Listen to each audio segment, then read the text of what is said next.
Taylor सास बहू। लड़की बहुत अच्छी टेलर है, ये आपने ठीक तरह से पता तो किया है ना? अरे हाँ भाग्यवान, मैंने सब पता कर लिया है। अब तुम चलो, देर हो रही है। मेरी समझ में एक बात नहीं आती कि तुम मेरी शादी करने की बात करने जा रही हो माँ, या अपने दुकान के लिए नई टेलर देखने जा रही हो? अरे चुप कर, अभी तू बच्चा है, दुनियादारी के बारे में तुझे कुछ नहीं पता। अरे तू तो एक प्राइवेट कंपनी में काम करता है, और प्राइवेट कंपनी का क्या भरोसा। लेकिन माँ, अरे तेरे पिताजी से पूछ ले, इन्होंने अपनी जिंदगी में कितनी नौकरी पकड़ी है और छोड़ी है। अरे वो तो मैं थी जो सिलाई करके घर चलाती थी। अरे बेटा, बुरा वक्त कभी फोन करके नहीं आता। टेलर बहू लाऊंगी तो मेरे साथ दुकान में सिलाई करेगी, समझा? चल अब। दोपहर होने तक तीनों लड़की वालों के घर पहुंच जाते हैं। सभी बातें और चाय पानी होने के बाद, बहन जी, आपका बेटा रोहित एक अच्छी कंपनी में काम करता है और अच्छी तनख्वाह भी है। बस हमें और कुछ नहीं चाहिए। हमें आपका बेटा बहुत पसंद है। हमें भी आपकी बेटी मीना पसंद है जी। मुझे लगता है हमें बच्चों को भी आपस में बात करने का मौका देना चाहिए। हाँ हाँ, आपने बिल्कुल सही कहा भाई साहब। जाओ बच्चों, बाहर जाके बात कर लो। अरे आप रुकिए जी। अच्छा ये बताओ बेटी, तुमने सिलाई कहाँ से सीखी है? जी, दीनानाथ इंस्टीट्यूट से।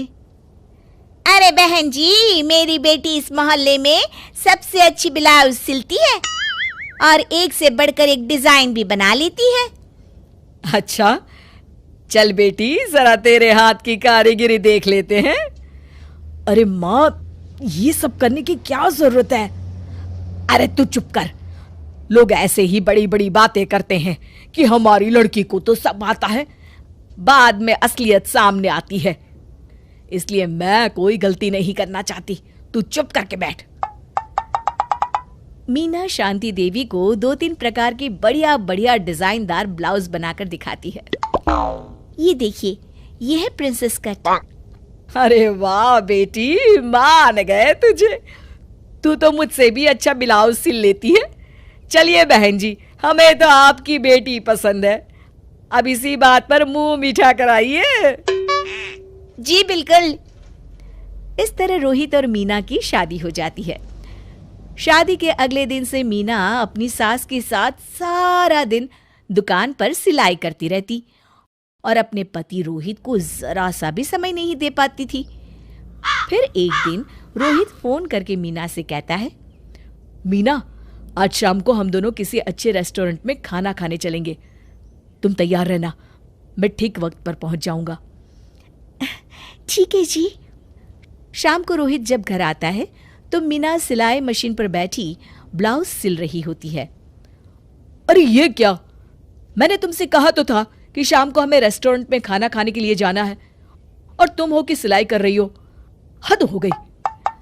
मुझे माफ कर दीजिए जी, क्या करूं, ये ब्लाउज मुझे कल अर्जेंट सील कर देनी है। सारा दिन तो तुम माँ के साथ दुकान पर सिलाई करती हो। अरे कम से कम शाम का वक्त तो मेरे लिए रखा करो। तभी वहां शांति देवी आ जाती है। अरे क्यों बहू को परेशान कर रहा है? कल ये तीनों ब्लाउज सुबह सिल कर देनी है। चल जा, अपना काम कर। रोहित चुपचाप वहां से चला जाता है। इस तरह अपनी सास के डर के मारे मीना चाहकर भी अपने पति के लिए वक्त नहीं बिता पाती थी। फिर एक दिन रोहित दोपहर को ऑफिस से घर आता है।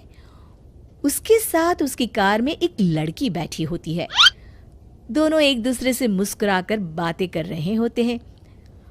माँ, जरा टेबल पर रखी मेरी फाइल तो देना, मैं भूल गया था। ये कौन लड़की है तेरे साथ? अरे माँ, ये तो मेरे साथ ऑफिस में काम करती है।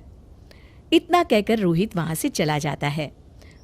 उसी शाम, अरे क्या हुआ भाग्यवान, तुम्हारा चेहरा क्यों उतरा हुआ है?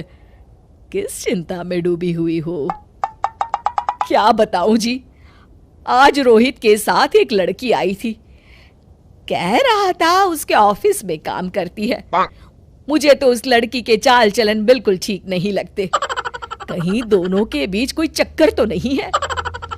अब अगर चक्कर हुआ भी तो इसमें बुराई क्या है? अरे बड़े अजीब आदमी हो आप, कैसी बातें कर रहे हो? तो और क्या कहूं, तुम घर में बहू के बजाय एक काम करने वाली लड़की लेकर आई हो जो सारा दिन तुम्हारे साथ तुम्हारी दुकान पर काम कर सके। अरे भाग्यवान, शुक्र मनाओ कि मैं शरीफ था, इसलिए मैंने कभी किसी औरत की तरफ आंख उठाकर भी नहीं देखा। पर अब हर कोई तो मेरे जैसा नहीं हो सकता ना। इतना कहकर गिरधारी वहां से चले जाते हैं। शांति देवी समझ जाती है कि गिरधारी क्या कहना चाहते हैं। उसे अपनी गलती का एहसास हो जाता है और वो सोचती है जितनी जल्दी हो सकेगी वो अपनी गलती सुधार लेगी। और इसीलिए 2 दिन के बाद, रोहित बेटा, मैं चाहती हूं कि कुछ दिनों के लिए तू अपनी ऑफिस से छुट्टी ले ले। क्यों, क्या हुआ माँ? अरे कुछ नहीं बेटा, मैंने तेरे और बहू के लिए शिमला की 2 टिकट बुक की है। मैं चाहती हूं कि तुम दोनों कुछ दिनों के लिए बाहर घुमाओ। क्यों बहू, ठीक है ना? सासू माँ की बात सुनकर मीना का चेहरा भी खिल उठता है। वो शर्मा कर कहती है, जी माँ जी, जैसा आप ठीक समझे। और इस तरह शांति देवी पूरी तरह से बदल जाती है। शिक्षा, बहू को बहू नहीं बल्कि बेटी समझना चाहिए और ना कि काम करने वाली नौकरानी।